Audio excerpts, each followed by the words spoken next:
Okay. Sequenced the same way every time so that everything's caught. Now we're draining some fuel out. Yep. There's no water in it. It's blue. 100 low lead is blue. Yeah. That's good. And it doesn't smell like kerosene. It's actual gasoline. There's no water in it, which would look like separated oil and water, little blobs in the bottom. You always check that? Always, yeah. Baggage door is locked. And it's a question of if you can see it, look at it, and make sure it looks normal. Yeah. No popped rivets or bent bits. Right, you always look, check everything? Check everything out. Right. Time you don't, you'll find something. Did a bird build a nest in there? I mean, all sorts of stuff can They'll happen. do anything. Yeah, you'll never know. Was it freezing cold in one of these iced up with a little ice and there's water trapped in there and it'll cause flutter, which is not good. You don't want anything causing flutter. And if you can see, you know, any screws, bolts, safety wires, cotter pins, anything you can see, you have a look at. Here's our trusty bougie. Yeah. Little heart. This thing I will refer to trim, which is the little wheel. You know, you see them move a little wheel all the time? Right. That's the thing that's like cruise control. Let's just play with it. But basically, if you trim everything up, you should be able to take your hands off the stick and let it fly. You don't want to be fighting the airplane. You want to put the airplane in the right position to do the job largely itself. You'll see, and that's really much what it's all about. You're not really once you put it on its course and get it where you want it, it's going by itself almost. Pretty much. We don't have an autopilot, right. So we can't actually have it track something and maintain a specific altitude, but it should do 90% of the work by itself, you know. If you're white knuckling the whole time, are you fighting the airplane or are you fighting your own white knuckling? So maybe just a really light touch with one hand is the way to do it, because then you actually feel what it's doing rather than death grip. And a lot of people do death grip, a lot of people start with death grip. It's counterproductive. Let it do it itself. It's very stable. You'll see what I mean. You know. Check our flap.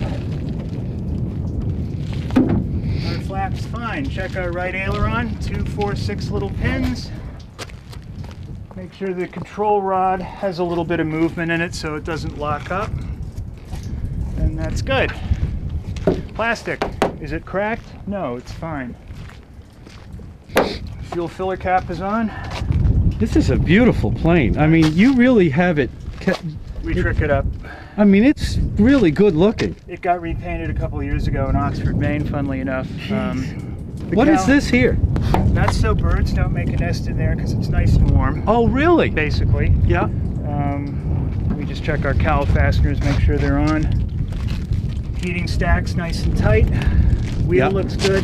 This is a very important little hole. You never want to touch it. That measures the pressure in the air. It's called the static port. And as we go up, there's less and less pressure. So it's hooked up through a series of gizmos to the altimeter, which senses as altitude that decreasing pressure and converts it on the instrument to that. The up and down instrument, the vertical speed indicator, it also measures rate of pressure change. So it knows if it's going up or down. And so there's one on this side, one on that side, so they're able to balance the two readings out. And you never want to wipe your finger across it, or, you know, there was an airliner actually that crashed in, I think it was Peru a few years ago. Peru or Chile? Peru. The guys had taped a 767's static ports up to wash the airplane. Didn't take the tape off. Pilots didn't notice. They took off at night out over the water with no surrounding lights. Crashed, killed, you know, 150 people or whatever. So very important little hole. And much of little airplane relates to big airplane. Not all of it, of course. So, whoops, sorry. So, yeah, everything looks good. No chipped blades. Right. And check the oil. And it's almost 8, which is fine. Takes 8 quarts.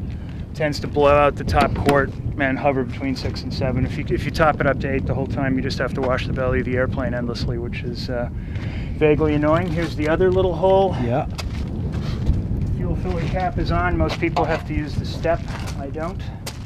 And this is the thing that measures the air that you're ramming down it, which is, it's called a pitot tube. It's got a heating element in it for wintertime. It's a little drain hole here so water can drip out. Make sure that's not blocked. Bugs love it in there, so that's why we had the cover on that in the hangar. You know, boll weevil will make his nest. Oh, geez. All of a sudden you have no airspeed. So it measures what you're ramming down it. It then subtracts what's in the air already, and that's what airspeed is. So altitude, vertical speed, just this thing, airspeed, these two.